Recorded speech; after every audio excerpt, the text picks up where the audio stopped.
መስክሯል። ማንም ውሸት ለሆነ ነገር የሚሞት የለም።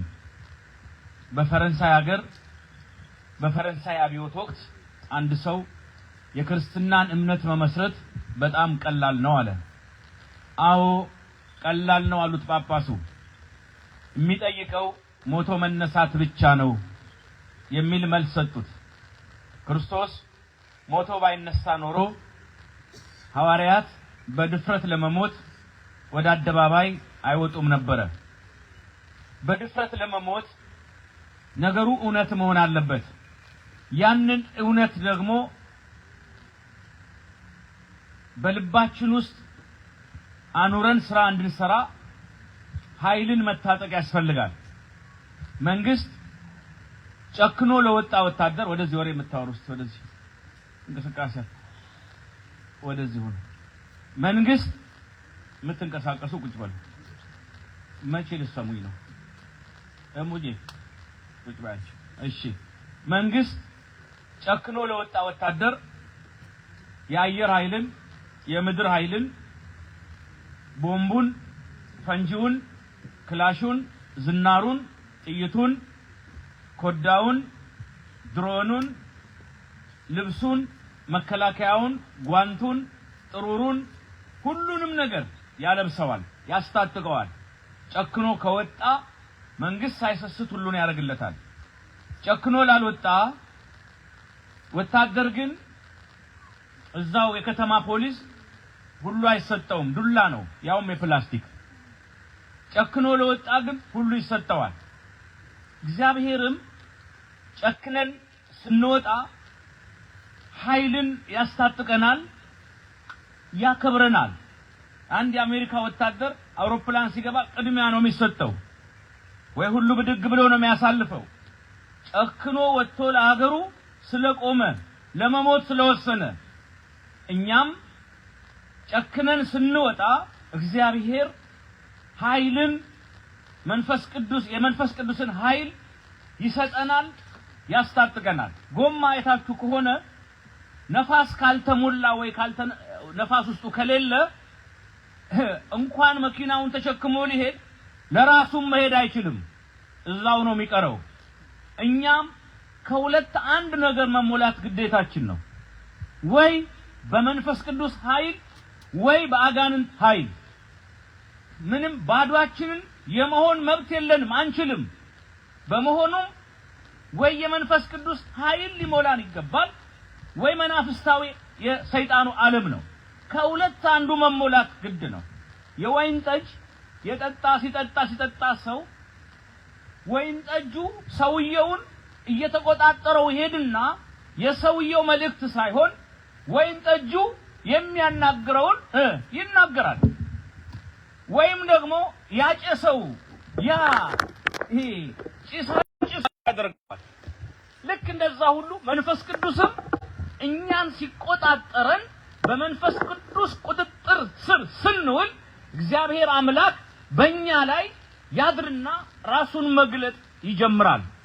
በእግዚአብሔር ቁጥጥር ስር በመንፈስ ቅዱስ ቁጥጥር ስር የዋለ ሰው የእግዚአብሔርን ሐሳብ በድፍረት በእውነት በእምነት በጽናት ይገልጣል። ይህን ደግሞ ለማግኘት በመንፈስ ቅዱስ ለመሞላት የግድ መጽናት ያስፈልጋል ብለናል።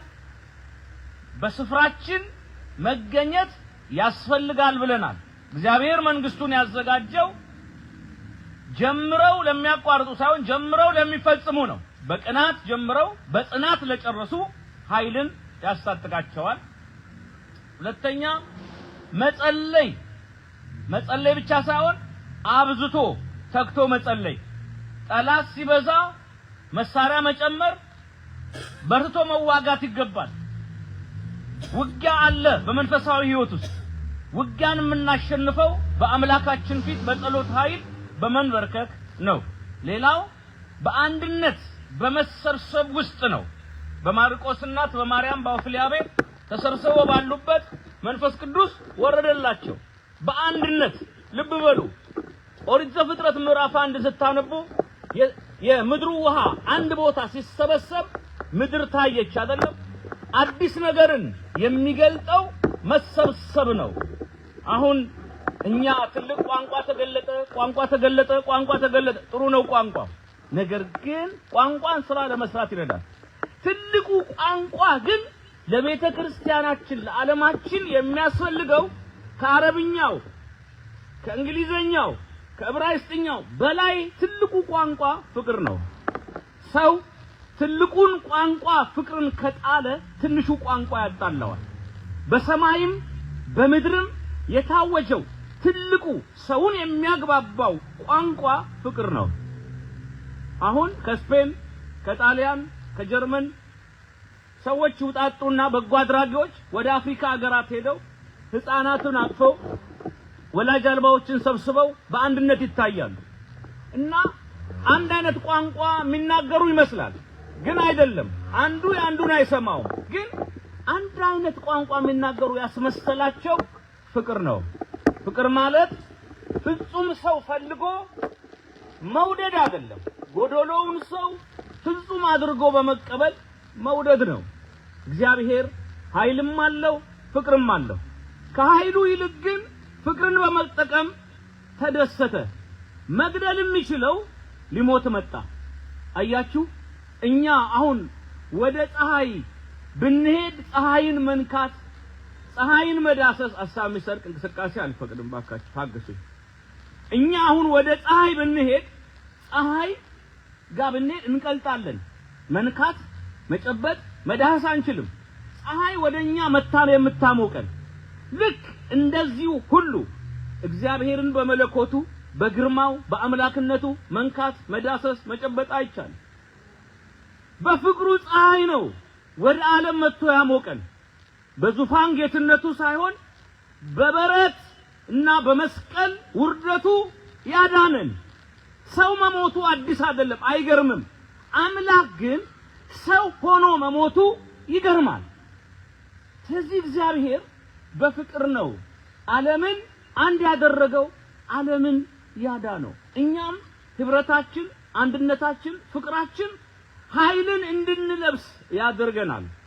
ቅድም መላከ ሕይወት መምህር ያሬድ የምናከብራቸው ጥሩ አድርገው በሚገባ አስተምረውናል።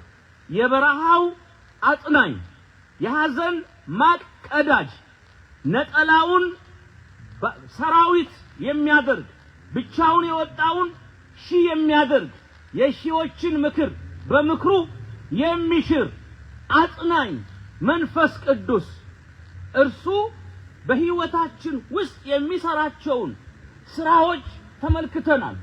እሱን ደግሞ ለማግኘት በቤቱ መጽናት፣ መጸለይ፣ የጽሞና ጊዜን ማክበር፣ የጽሞና ጊዜያችንን የመሰወር ጊዜያችንን ስናከብር የመገለጥ ጊዜያችን ውጤታማ እንደሚሆን በደንብ አይተናል።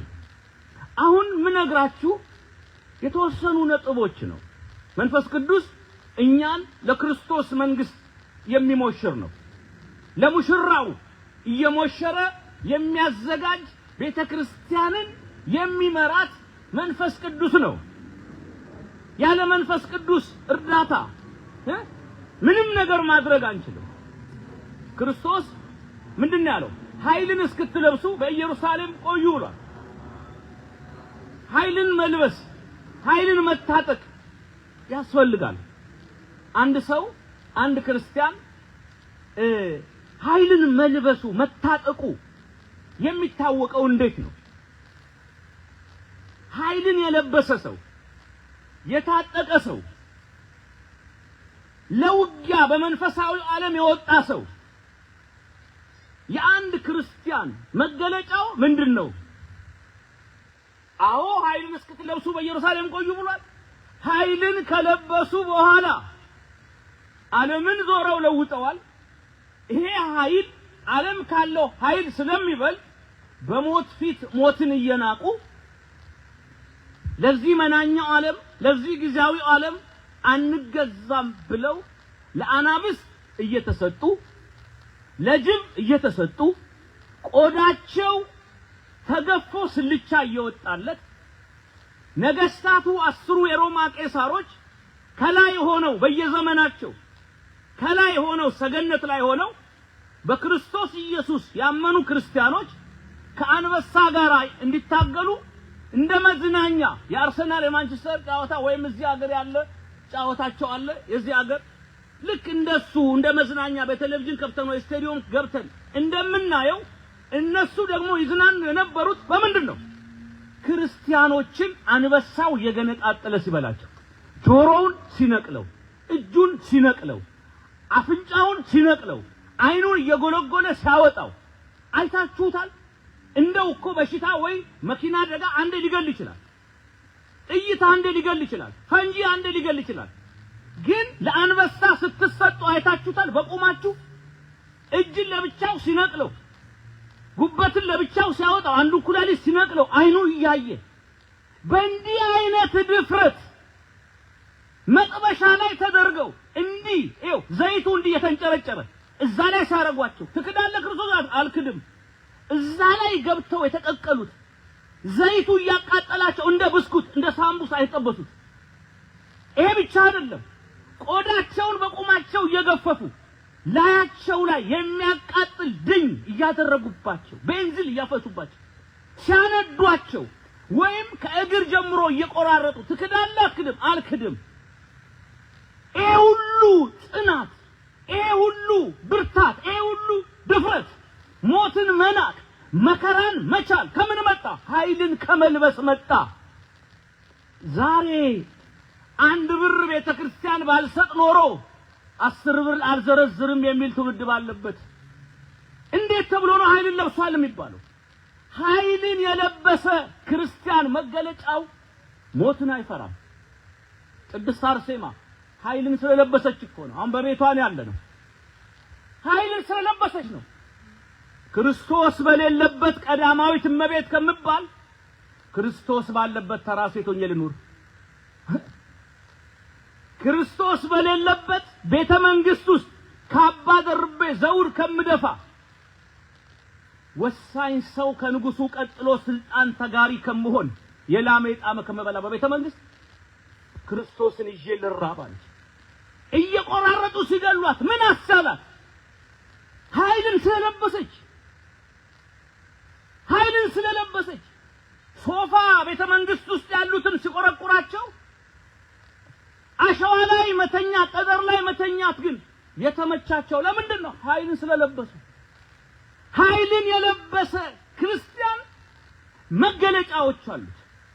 መከራን፣ ችግርን በምንም ተአምር እገሌ ገላመጠኝ ብሎ ከእግዚአብሔር ቤት አይሸሽም። እገሊት ፊት ነሳች ብሎ ከእግዚአብሔር ቤት አይሸሽም። ጳጳሱ ተሳሳቱ ብሎ አይስትም። እነገሌ ወደቁ ብሎ በደካሞች አይመዝንም ራሱን። የክርስቲያን መለኪያው ቃሉ ነው። የደከሙ ሰዎች የኛ መለኪያ ሊሆን አይችሉም። የበሰለ ሰው ኃይልን የለበሰ ሰው መገለጫው እንደ ቂርቆስና እንደ ኢየሉጣ እሳት ውስጥ ለመጣል የሚጨክን ነው። እንደ አናንያ፣ እንደ አዛርያ፣ እንደ ሚሳኤል እሳት ውስጥ ለመጣል የሚጨክን ነው። ኃይልን የለበሰ ሰው መገለጫው እንደ አናንያ፣ እንደ አዛርያ፣ እንደ ሚሳኤል ጮማ አንበላም ጾመኞች ነን ቆሎ እንበላለን ብሎ በቆሎ ደምግባቱ እያማረበት የሚሄድ ነው። ኃይልን የለበሰ ሰው መገለጫው ዘቅዝቃችሁ ስቀሉኝ፣ ምክንያቱም እናንተ ስትዘቀዝቁኝ እኔ ሰማይን ማየት እችላለሁ፣ ቀሪውን ዓለም ትቼ ዘላለማዊውን ማየት እችላለሁ የሚል። ኃይልን የለበሰ ሰው መገለጫው መግደል አይደለም። ቅዱስ ጳውሎስ በመግደል አልረካም፣ በመሞት ግን ተደሰተ። አንገቴን እንቁ አለ። ኃይልን የለበሰ ሰው መገለጫው በሱስንዮስ ዘመነ መንግስት በ1596 ዓመተ ምህረት ደንቀዝ ላይ 8000 ወጣት ወጥቶ ተዋህዶ ሃይማኖቴ አያችሁ። አልፎንስ ሜንዴስ፣ ጴጥሮስ ፋኤዝ ቆመዋል። እያስገደሉ ነው። የመነኮሳት አጽም ከየገዳሙ ወጥቶ የተቃጠለ ነው። የኦርቶዶክስ ሃይማኖት ጥምቀት አይሰራም ተብሎ እንደ ኃይልን የታጠቀ ሰው፣ ኃይልን የለበሰ ሰው፣ መንፈስ ቅዱስ ያለበት ሰው በመከራ ይጸናል። በችግር ይጸናል። ባሉባልታ አይፈታም፣ በወሬ አይፈታም። ሰው ፊቱ ስለጠቆረ ስለሳቀ እሱ ልኩን ያውቃል። በማዕረጌ አልጠሩኝም፣ በክብሬ አልጠሩኝም አይጨነቅም። እግዚአብሔር ያከበረው የእግዚአብሔር ኃይል ያለው ሰው በሌላ ነገር አይጨነቅም። እገሌት እንዴት ቻለችው? 4 ልጅ እያሳደገች ባሏ ሞቶ እሷ የዚህ በሽተኛ ሁሌ ታስቀድሳለች፣ ገንዘቧን ትሰጣለች፣ ዝክር ትዘክራለች። ምን አስቻላት? መንፈስ ቅዱስ ባያስችለን ኖሮ ቆመን አንሄድም ነበረ። አሁንም ይሄ ኃይል ከኛ ጋር ይሁን። አንድ ነገር ልበላችሁ፣ መንፈስ ቅዱስ ኃይል ያለበሰው የታጠቀ ሰው ቤተ እግዚአብሔር ውስጥ ሲኖር እንደው ከብዙ በጥቂቱ ይሄን ያደርጋል። ቅድም መምህር ምን አለ? ሁሉም እንደ አቅሙ እንደየጸጋው እንደ አቅሙ እንደ ችሎታው ተሰጥቶታል። ሁሉም ሰው አነሰኝ እንጂ አልተቀበልኩም የሚል የለም። ልክ ለአንዱ 2 መክሊት፣ ለአንዱ 5፣ ለአንዱ 2 እንደተሰጠው በዛሬው ቀን ለሁሉም እንደ ችሎታው ተሰጥቶታል። በተሰጠን ችሎታ እናገልግል። አንድ የሚታይ አገልግሎት የተሰጣቸው አሉ። የተሰጠው በሙሉ መንፈስ ቅዱስ የሰጠው ኃይል የለበሰ በሙሉ ሰባኪ ይሆናል ማለት አይደለም። ዘማሪ ይሆናል ማለት አይደለም። ጳጳስ፣ ቄስ ይሆናል ማለት አይደለም። ሁሉም ኃይልን ሲለብስ በቤተ ክርስቲያን ውስጥ ልዩ ልዩ የጸጋ ችሎታ ይሰጠዋል።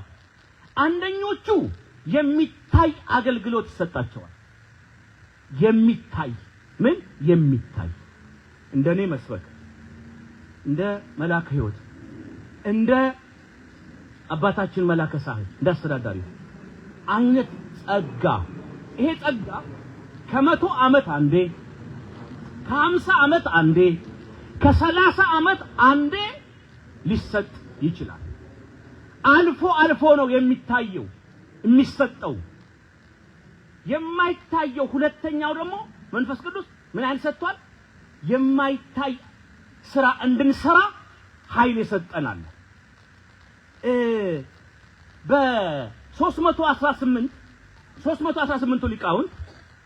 በ318 ሊቃውንት አንዱ ከደነገጉት ድንጋጌ ውስጥ ምን አይነት ነው? የኒቃ ጉባኤ ምን አይነት ድንጋጌ የደነገጉት?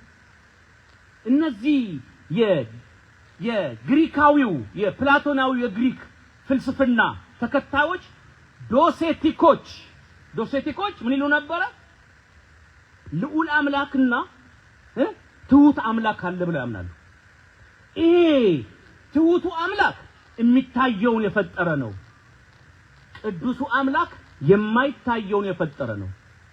ቅዱሱ አምላክ እርሱ የማይታየውን ስለፈጠረ የማይታይ ነገር ቅዱስ ነው፣ የሚታየው ነገር እርኩስ ነው ብለው ያምኑ ነበር።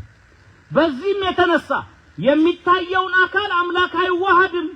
ውሃ በቱቦ እንደሚያልፍ ክብር ይግባትና እመቤታችን በእሷ ውስጥ አለፈ እንጂ ከስጋዋ ስጋ ከነፍሷ ነፍስ አልነሳም የሚል ክህደት ውስጥ የደረሱ የተሳሳተ ፍልስፍና ውስጥ የሄዱ የዶሴቲኮች አመለካከት ነው።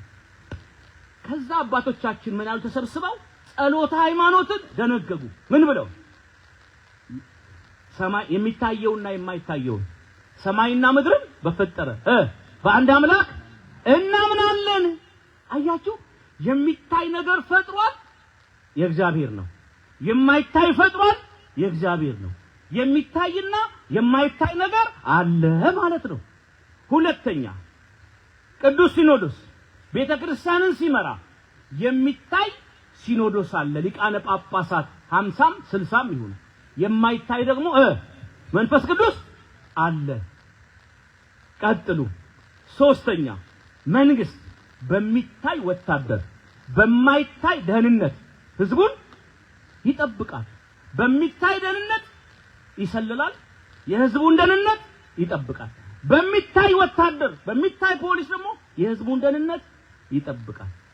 ሰውነታችን አራተኛ የሚታይ አካል አለ፣ የማትታይ ረቂቅ ነፍስ አለች ሕያዊት ለባዊት ነባቢት ሆነች በውስጣችን የሚታይ ነገር አለን የማይታይ ይሄን ህንጻ እዩት ህንጻው በማይታይ ብረት በሚታይ ደግሞ ከውጪ አለ የተለጠፈበት ህንጻው የሚታይ ነገር አለው የማይታይም ነገር አለው የሚታየው ህንጻ በማይታዩ ብረቶች ከውስጥ ቆሟል እንግዲህ ምን ለማለት ነው የሚታይ ነገርና የማይታይ ነገር አለ በቤተ ክርስቲያን አገልግሎት ኃይልን ስንለብስ የምናገለግለው ከሁለት በአንድ ነገር ነው አንድ በሚታይ አገልግሎት ሁለት በማይታይ አገልግሎት ብዙ ሰው የሚታየውን አገልግሎት ይወዳል የማይታየው ላይ ግን ብዙም አይደለም መንፈሳዊ ክብረት የሚገኘው በሁለቱም እግዚአብሔር በሰጠን እግዚአብሔርን ያየን ስንሰራ ነው ለእግዚአብሔር ምን አለ ገንዘብ ኖሮኝ ቢሊየነር ሆኜ ይሄን ባረኩለት አርሴማ ቤተክርስቲያን ራሴ በሰራውለት ሎተሪ ከወጣልኝ ብቻዬን በሰራውለት ትላላችሁ ግድ የለም ትንንሹን ስራ ስንሰራ ይጠራቀምና ትልቅ ይሆናል ጽድቅን ለመስራት ሩቅ መንገድ አትሄዱ ይሄ መንገድ ሰው ተሰናክሎ እንዳይወድቅ መብራት ላብራለት ብላችሁ የበረንዳ መብራት ከማብራት ጀምሩ አዲስ የመጣውን ሰው ካገበ ደናዋልክ ምን ቸገረ አይዞ እኔም ስመጣ እንዲህ ነበር ስትፈልገኝ ኤኒ ታይም ደውል ይሄ ነው ትንሹ ስራ እየተጠራቀመ ትልቅ ይሆናል እና አንድ ነገር ልበላችሁ በቤተ ክርስቲያን ውስጥ በማይታይ አገልግሎት ማገልገል አለ ለምሳሌ ኦሪት ዘጸአት ምዕራፍ 7 ይላል ያገለግለኝ ዘንድ ህዝቤን ልቀቅ ህዝብ ምንድነው አገልጋይ ነው ማለት ነው አገልግሎት የጳጳሱ የሰባኪው ብቻ ይዘማሩ አይደለም አገልግሎት የሁላችንም ነው ኃይልን የታጠቅነው ኃይልን የለበስነው በሚታይና በማይታይ አገልግሎት ቤተክርስቲያንን እንድናገለግለው ነው ይሄ የማይታይ አገልግሎት ለሁሉም የተሰጠ ነው ነግሬያችኋለሁ ከዚህ በፊት አንዲት እህት አንድ ጊዜ ጫማ ተመርቀን ከዩኒቨርሲቲ ስንወጣ ጫማ ቤት አላት እንደው ሁሉ ጊዜ እማራለሁ እየመጣው አንተ ጋር ተለውጫለሁ እንዴውም ስጋው ደግሞ ተቀብያለሁ እሰይ አሁን ትተመረቅ ነው በህይወት እስካለው ሱቄም እስካለ አድርገህ መስከውን ጫማ እኔ ነኝ መገዛለሁ አለች እንደዛን ቀን ደስ ብሎኝ ያውቃል እንዴ አለ ትገኛል አንድ ዳቀነስ ለምን ግን እንደዚህ አሰብሽ አልኳት ይገርማል ቆመህ ስትሰብክ እዛ ላይ ስትንጎራደድ እኔም ቆሜ በሰበኩ የሚል ወኔ አንዳንዴ ወፈፍ ያረጋኛል አለች ግን ጸጋዬ አይደለም አልተሰጠኝም ለኔ እና ታዲያ ጸጋዬ ባይሆንም ለአንተ ጫማውን ስገዛ አንተ ጫማውን አድርገህ ስትቆም በአንተ በኩል አብሬህ ቆማለሁ በጫማ አያችሁ አሁን ሰው እዚህ ጋር እኔን ያያል ግን እንድቆም የሷም አስተዋጽኦ አለው ቀሚሱን አንድ ሰው ሲሰፋ አስተዋጽኦ አለው ቀሚሴን ተኩሶ እቺን ለብሳ አገልግል ሲለኝ አስተዋጽኦ አለው መቅደስ ገብታ ሴቷ ባትቀድስ ልብሰ ተክህኖውን እኮ ገዝታ በካህኑ በኩል መቅደስ ትገባና ታገለግላለች አያችሁ ማገልገል ትችላላችሁ እናንተ ባትወርቁ ቄሱም ይባርክበትን የመላእክት መስቀል በዚህ ባርኩ ብለ ስትሰጥ እኮ በዛ በኩል ያገለግልክ ነው ማገልገል ይቻላል በቀላሉ አዎ ብዙ ሰው አሁን ከአትላንታ ሚካኤል እዚህ እንዳን ስንመጣ ብሩክ እዚህ ጋር አለ በዚህ አጋጣሚ እግዚአብሔር ያክብርስ ስራውን ትቶ እየነዳ ወደዚህ መጣ እግዚአብሔር ያክብር አርሴማ ጋር ሄዳለሁ ስለው እኔ ነኝ ማደርስ በረከቱን ብሎ ይዞ ይመጣና ምንድነው አሁን ልብ በሉ እዚህ የቆምኩት እኔን ታያላችሁ ከጀርባ ደግሞ እየነዳ ነዳጅ ሞልቶ እያቆመ ስፒዱ ቀንደስ ጨመር በዛ ውስጥ እግዚአብሔርን እያገለገለ ነው ፈረሱ ያደርሳል ተዋጊው ይዋጋል ይው ልንገራችሁ ጽድቅ ለመስራት እኛ ለመጽደቅ እንደኛ እኮ የታደለ የለም ተዘጋጅቶ ተሰርቶ ቁጭ ብሎልናል ቆይ በማርያም ያቺ ሴት ትዝትላችኋለች ወይኔ ምን አይነት ኃይል እንደለበሰች እኔም ሰባኪ ነኝ ብዬ አሁን ቆማለሁ እሷን ያየ ሰው ሰባኪ ነኝ ብሎ አጀንዳ ይዞ ይዞራል እንደ ውርደቱ እሷን ባየ ያቺ ሁለተኛ ነገሥት ምዕራፍ 4 እና 5 ላይ ያለች ከእስራኤል ተማርካ ወደ ስደት ሀገር ሄደች። ስደተኛ ሴት እንዳጋጣሚ ማን ቤት ገባች? የሶሪያ ጀነራል ቤት ገባች። የጦር አዛዥ ኢታማዦር ሹሙ ፊልድ ማርሻል ንዕማን ጋር ገባች። ፊልድ ማርሻል ንዕማን የሚያብረቀርቅ የጀነራልነት ማዕረጉን እዚህ ጋር ለጥፎ ንግግር ሊያደርግ ብቅ ሲል አንድ ያለ ብቅ ሲል ለምጽ አንድዶታል። ለምጽ በብሉይ ኪዳን ምንድነው? የኃጢአት ውጤት ነው። ሁሉም ያፍርበታል። ወይ እንዲያርገው እኮ ነው ነውረኛ ናቸው ወይ ነው ጉዳቸው እያለ እንደ ዛሬ አይደበቅም። ቦግ ነው የሚለው እዚህ ጋር ቦግ ልክ እንደ ሽበት ቆይቶ ቦግ ይላል እና እንዴ በቀለም አደብቁት። ምንም ነገር በምንም ሜካፕ አትሰውሩትም። ለምጽ ቤቱ ነጭ ኋላ ቁጭ ብሎላችሁ ስፔሻሊስት ዶክተር ጋር ሄደ፣ አልቻለም። ገንዘብ መንግስት መደበ፣ የተለያየ አገር ላከው። የቆዳ ስፔሻሊስት ነው ገሌ፣ በዚህ ላይ ባለሙያ ነው ገሌ፣ ባለመድኃኒት ነው፣ ጥበበኛ ነው ገሌ፣ ጥበብ እጽዋትን የሚቀመም ነው ገሌ። ጥበብ ሁሉ ከእግዚአብሔር ነው በአግባቡ ከተጠቀምነው። ሆዞረ ጥበበኛ ሁሉ ጋር አልቻለም። መጨረሻ ላይ በቃ እያለ ቤት ሲበሳጭ ያቺ የቤት ሰራተኛ ሊጧን እያቦካች ምስጥሯን እየለቀመች እትዬ አቤት እመቤቷን እኮ ነው ጌታው ጋማ ማን አድርሷል የጋሼ ነገር እንደው መፍትሄም አላገኘ ወይ አንቺ ደግሞ ኧረ በጭራሽ አሁንም ሊጧን እያቦካች እትዬ የጋሼ ነገር መፍትሄ አላገኘም ኧረ በጭራሽ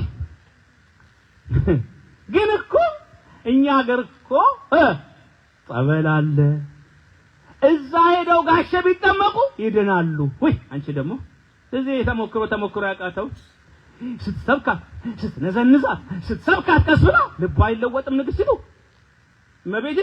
እመቤቲቱ ተለወጠችና ጌታዋን ማታ ሲመጣ ስማ ያንተ ነገር መፍትሄ የለው ማለት ጀመረች። የለውም እስራኤል ሀገር እኮ ሄደ ትጠመቅ ትድናለህ፣ ጸበል እግዚአብሔር ያድናል እዛ። ኧረ እባክሽ አይተዩ ስትሰብከው ለወጠችው። እሱ ደግሞ ተለወጠና የሶሪያ መንግስት ንጉስ ሆይ ሺህ ዓመት ንገስ የኔ መዳን ያስፈልጋል አይደል? አገልግሎቴን ተወደዋለህ። እኔን የመሰለ የደህንነት ሹም የት ታገኛለህ? ስለዚህ እንድድን ትፈልጋለህ? እስራኤል መንግስት ጋር ደብዳቤ ጻፍልኝ። አንተ ደግሞ እንዴት ተብሎ ሊሆን ይችላል? እዛ ብሄድ ድናለሁ። አያችሁ ከኪችን የተነሳ ነገር ቤተ መንግስት ገባላችሁ። ከዛ መጨረሻ ላይ ምን ሆነ? ንጉሱ አመነበትና ለእስራኤል መንግስት ይሄንን የደህንነት ሹም የጦር አዛዥ እግዚአብሔር ይስጥልኝ ይሄንን የጦር አዛዥ ፈውስልኝ ብሎ ደብዳቤ ጻፈላቸው። ደብዳቤ ጻፈና ላከ። ደብዳቤውን ይዞ ትኬቱን ቆርጦ የት ሄደ? እስራኤል ደርሶ እስራኤል መንግስት ጋር የእስራኤል መንግስት ያው ከሶሪያ መንግስት የመጣ ነው።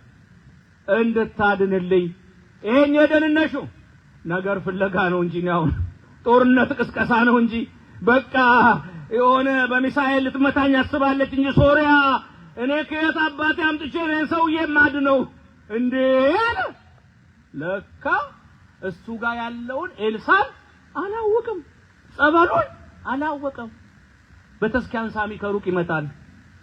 በርዳር የፈለቀ ጸበል ቁርበት ይነከርበታል እንደሚባለው ነው። በእጃችን ይዘን አናቀውም። ሄደ። ከዛ በኋላ አይ ምናልባት እኮ እኛ ጋር ነቢያት ስላሉ ነው ብለው አማካሪዎች ጠቆሙት። በወሬ ነው እንዴ? እሺ ማን አለ? ኤልሳዕ ጋር ሂድ። ኤልሳዕ ባከን ሰው አይደል ከጉድ አውጣኝ፣ መንግስት ሊጣላይ ነው። አቤት የዚህ ነገር መነሻውን ስታስቡት ይገርማል። ያን ኪችን ስታስቡት ይገርማል። እንዳትረሱ ያችን የቤት ሰራተኛ እንዳትረሷት። ከዛስ ኤልሳዕ ጋር አድነኝ ሄድና በዮርዳኖስ ወንዝ 7 ጊዜ ብቅ ጥልቅ በል። ወይ የውሃ አገሬ ፋርፋና አባናና ፋርፋ የሚባሉ ትልቅ ወንዞች አሉ።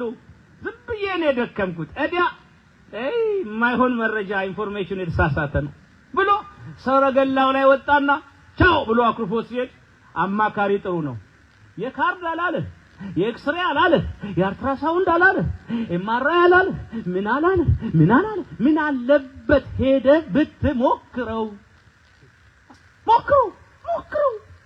ሞክረው በጸበል ውስጥ እግዚአብሔር ኃይል እንዳለ ምን ታውቃለህ? ጸበሉ ውሃ ነው፣ ምክንያት ነው፣ አዳኝ እግዚአብሔር ነው። ሂድ እሺ። ወረደና ሰው የሚሰማ ሰው ደግሞ ጥሩ ነው። አጠገባቸው ያለው ሰው ስሙ ይሰማግራችሁ። ጆሮአችሁን አትድፈን። ወረደ ሄደ ተጠመ ሰባቴ በቅ ጥልቅ ሲል እውነትም ሰውነቱ እንደ ሕፃን ልጅ ገላ ለምጹ ጠፋ።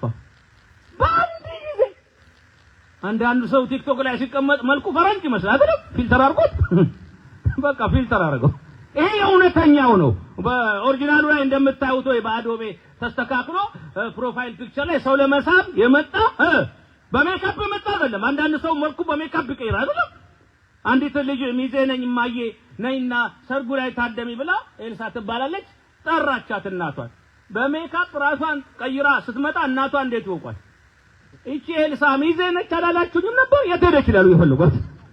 አንዳንድ ጊዜ በእንደዛ በሜካፕ የተቀየረ አይደለም፣ በመለኮታዊ ተአምር አዲስ አካል ይሄ ንጹህ ፊት ተሰጠ።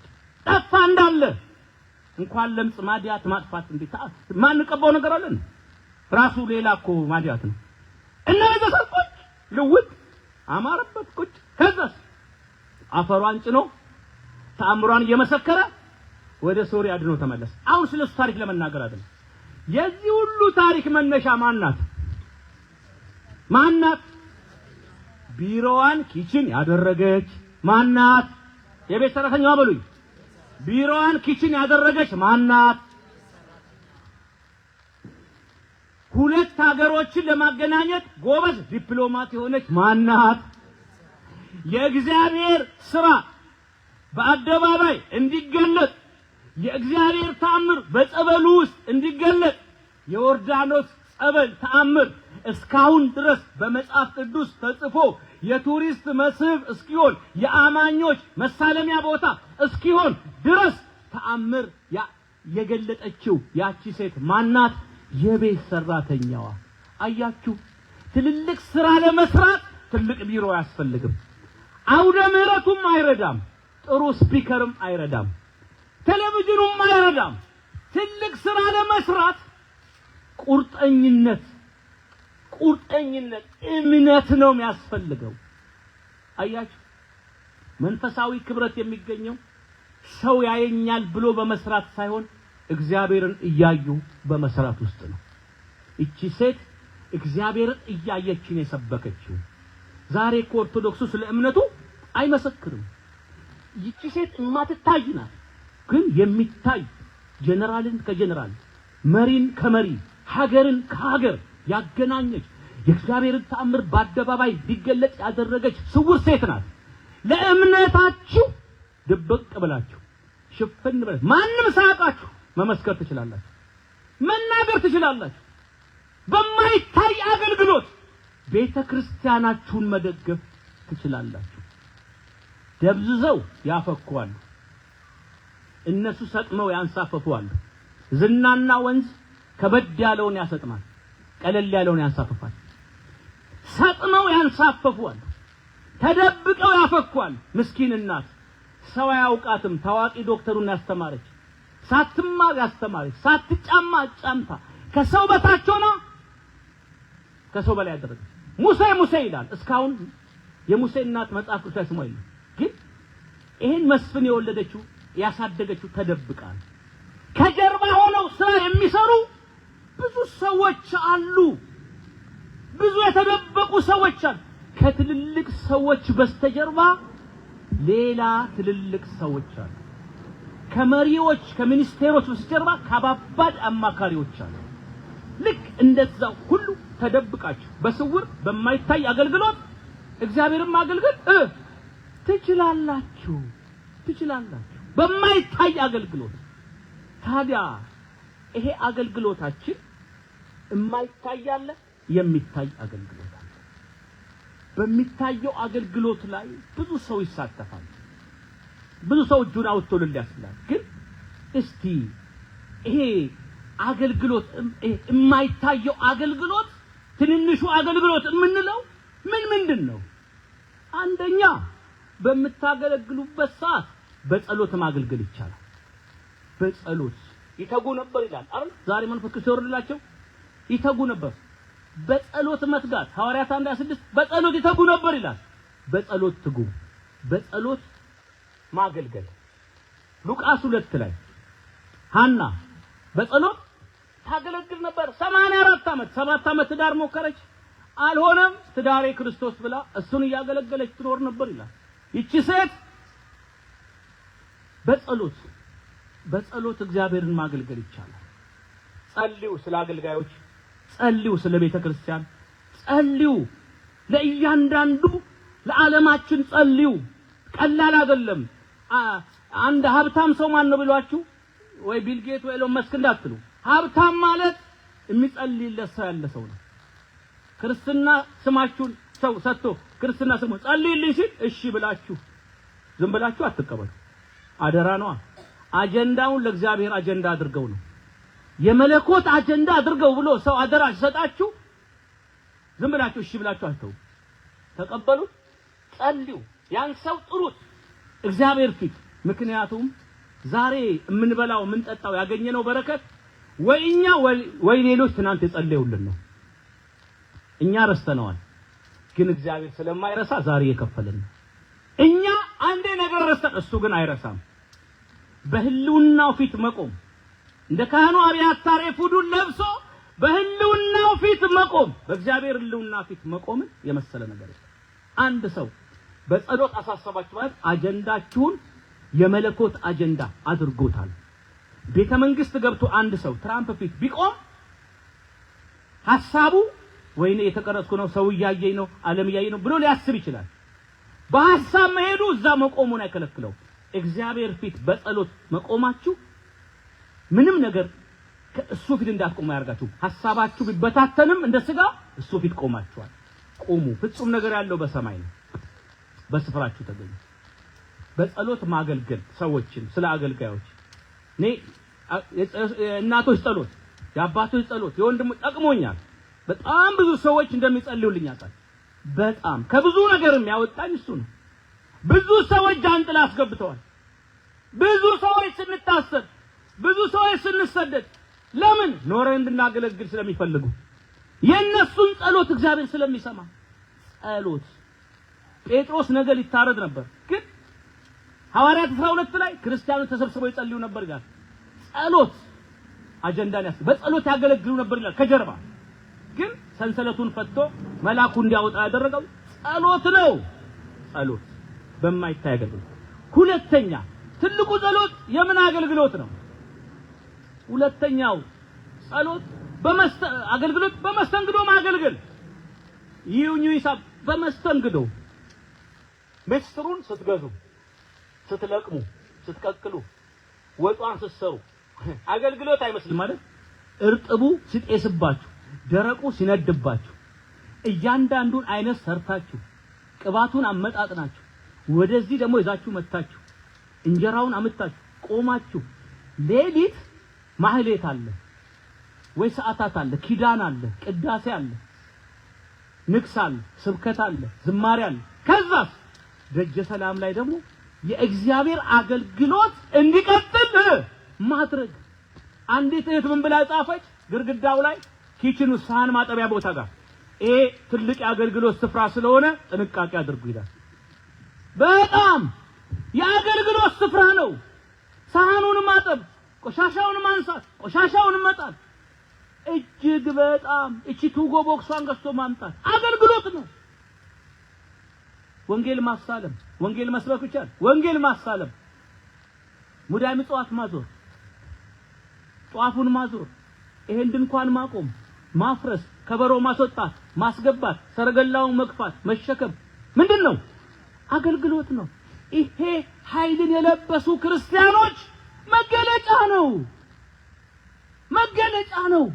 የትም ቦታ ጥቃቅን ናታኒሞች ናቸው እኮ ቤተ መቅደስ ማጽዳት፣ ምንጣፍ ማንጠፍ፣ አትክልቱን ማጠጣት፣ መጋረጃውን መወጠር፣ መብራቱን እንዲበራ ማድረግ፣ በአጠቃላይ በእግዚአብሔር ቤት ውስጥ ለሚደረግ አገልግሎት ሄዶ ስለ ቦታው ስለ ካርታው ፕሮሰስ ማድረግ፣ ሜሩ ጋር መመላለስ፣ ባለሙያ መጣ እንዴ አገልግሎት ነው።